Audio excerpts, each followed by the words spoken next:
Hello and welcome back to Center Stage. Today we're going to step out of the shadows and into the vibrant, neon-lit world of In Dreams.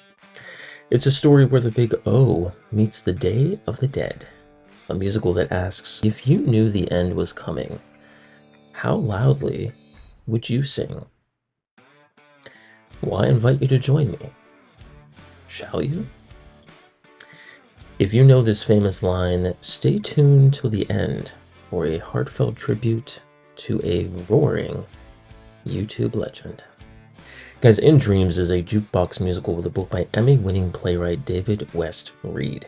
Now, featuring the songs of five-time Grammy winner Roy Orbison, the musical tells a modern-day story about Kenna, the former lead singer of a country rock band who reconnects with her old friends at a family-run Mexican restaurant. Now, bringing the legendary music of Roy Orbison to the stage presented a unique set of creative hurdles, especially since the team chose to move away from the traditional biomusical format. Now, a primary creative decision was not to tell Roy Orbison's life story. So, David West Reed felt that a biography would force the lead actor into doing their best Roy Orbison impression, which, dare I say, often feels hollow. So, they opted for a fictional contemporary story set in a family-run Mexican restaurant. Now, this allowed the songs to function as emotional anchors for a new set of characters, similar to the approach used in Girl from the North Country or even Mamma Mia. The challenge, however, was to connect 1960s rock and roll ballads to a modern story about a woman facing a terminal diagnosis. Well, that was a delicate balancing act. They basically had to ensure that the songs felt earned by the plot rather than just shoehorned in. Roy Orbison was famous for ignoring traditional verse-chorus-verse structures. Many of his songs, like In Dreams, are through-composed, meaning they move through several distinct melodic sections without ever repeating. Most musical theater songs rely on repetition to build a theme or a hook that the audience can follow. Integrating Orbison's complex linear song structures meant that the show had to be paced very differently. Orchestrator Catherine Jays had to reimagine these songs. Instead of trying to make them sound like 1963 radio hits, the team arranged them to reflect the inner monologues of the characters. Some were even performed as live band numbers, while others were stripped all the way down into intimate acoustic moments. Now, the Big O was known as the Caruso of rock, but his catalog is heavily weighted towards soaring, heartbreaking ballads. So another challenge the team faced was that a typical musical needs up-tempo numbers to keep the energy high and move the plot forward. Having too many slow, sad songs can make a show feel stagnant or, well, overly melodramatic.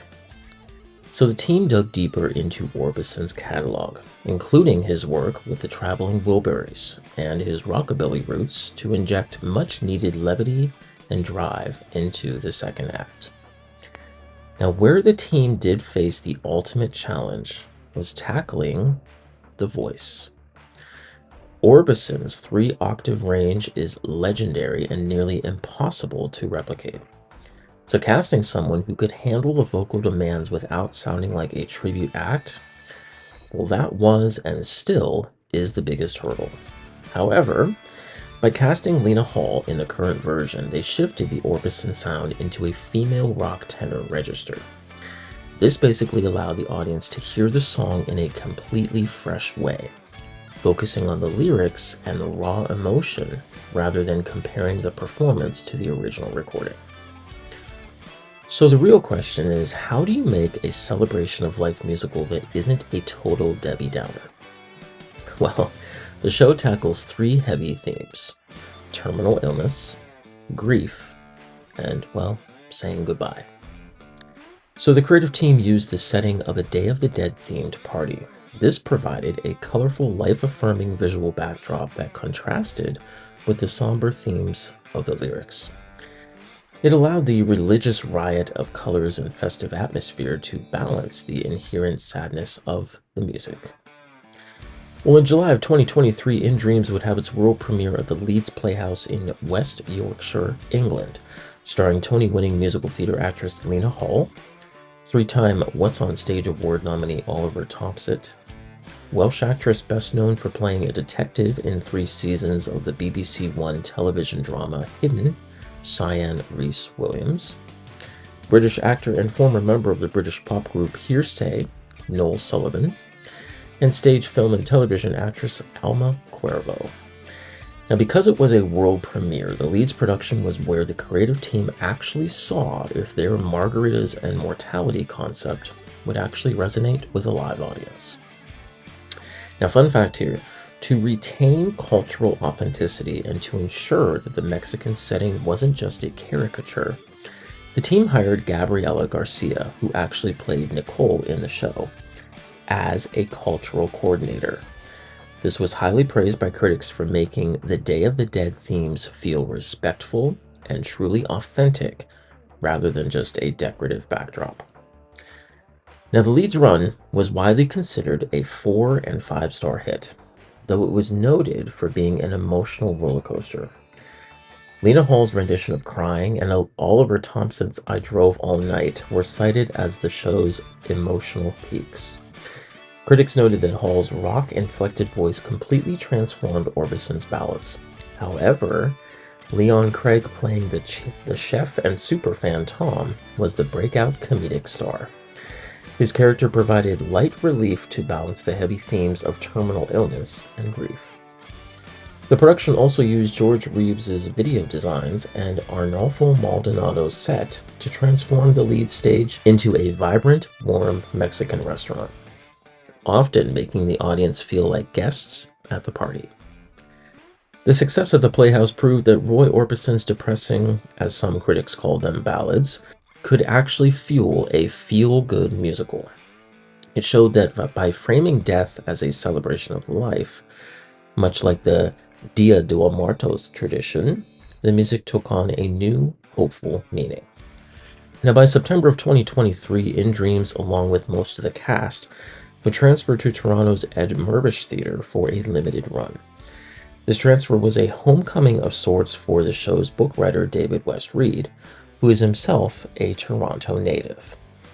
Now, most of the original Leeds cast made the jump to Toronto, ensuring the chemistry remained intact.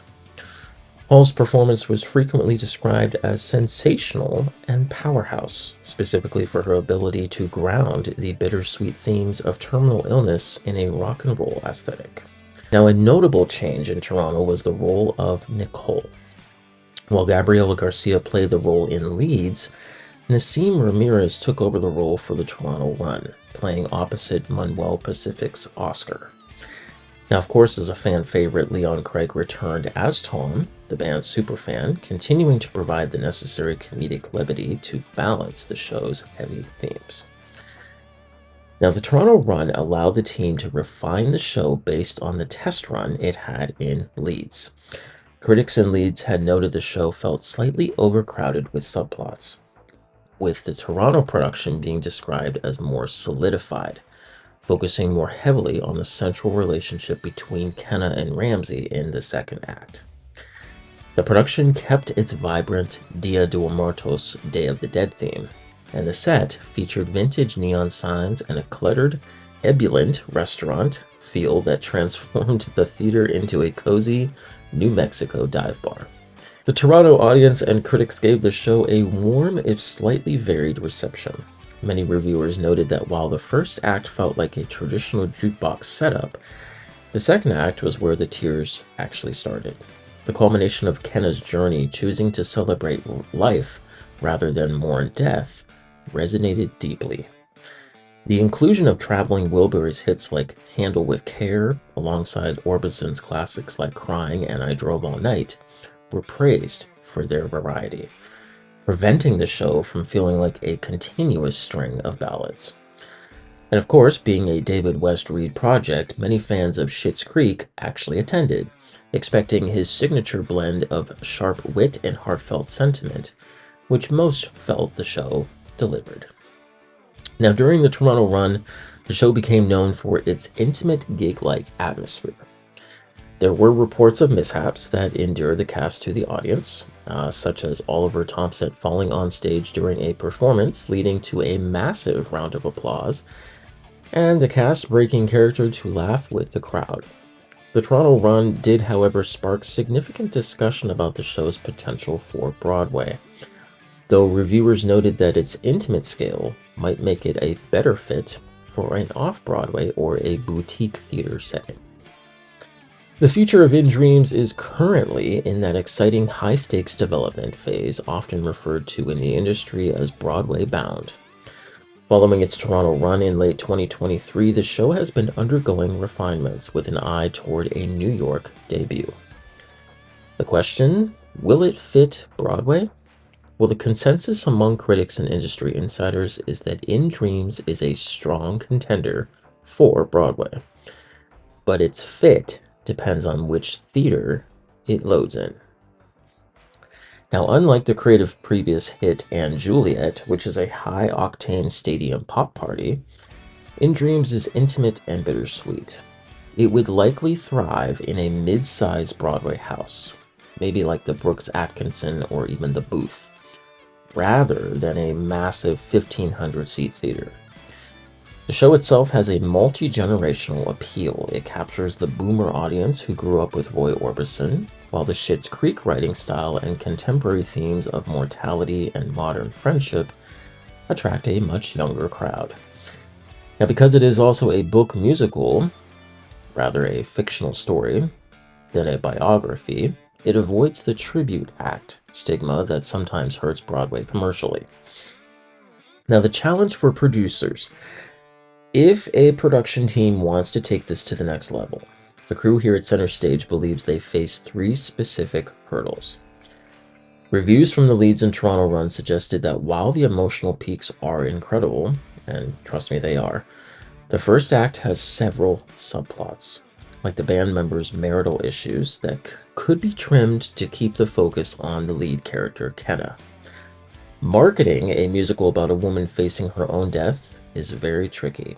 Producers have to frame it as a celebration of life, using the Dia de Muertos theme to ensure audiences don't view it as a downer. The critical part here is that while Lena Hall is widely considered the soul of the show, keeping a Tony-winning powerhouse like her attached, or even finding a replacement with similar rock vocals and vulnerability, is essential for a Broadway run. If you were stepping into the producer circle for this show, the roadmap usually looks kind of like this. Producers often provide enhancement money to regional or international theaters, like they did with Leeds Playhouse, and that helps to build sets that are already Broadway scale, making the physical transfer actually much, much cheaper. Before a New York opening, the team likely will hold a 2 to 4 week developmental lab in New York City to rewrite scenes and test new arrangements of the Traveling Wilburys songs. A Broadway musical of this scale typically requires between $12 million to $18 million in total investment. Producers would be busy pitching to co-producers who can bring in chunks of about, maybe $250,000 or more. Now, as of late 2025, the show does remain in development for a potential Broadway transfer. The success of the & Juliet North American tour, which is currently a massive hit, keeps the creative team's profile very high, making In Dreams a warm property that theater owners are likely watching very, very closely. Now, as we reach the final notes of tonight's episode, we are reminded that even when the song ends, the melody lingers. In Dreams isn't just a tribute to a legend. It's a reminder to celebrate every pretty woman and only the lonely moment we have. Guys, if you enjoyed the show, don't leave us a blue bayou. Hit that subscribe button and leave us a review. Until next time, remember, life is short, so handle it with care. See you in the next dream. Guys, thank you for joining me on this. Today, I just want to say that the vlogging world feels a bit much quieter, and the open road is actually a little lonelier. If you don't know, we are saying goodbye to a pioneer, a storyteller, and a friend to many, known simply as Adam the Woo. For years, Adam invited us into his life every single day. He didn't need high-end crews or scripted drama.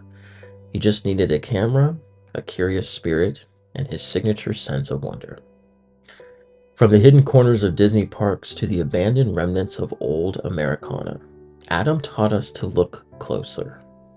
He found beauty in the mundane and adventure in the roadside attractions that the rest of the world drove right past. To his fans, he wasn't just a creator, he was a daily ritual. He was the voice that accompanied our morning coffee and the friend who took us along when we couldn't travel ourselves. Adam lived his life with a rare kind of authenticity, showing us the rainy days and the long drives alongside the magic. As we look back on thousands of videos, we realize his greatest gift wasn't the locations he showed us, but the reminder to stay curious, stay nostalgic, and to never, ever stop exploring.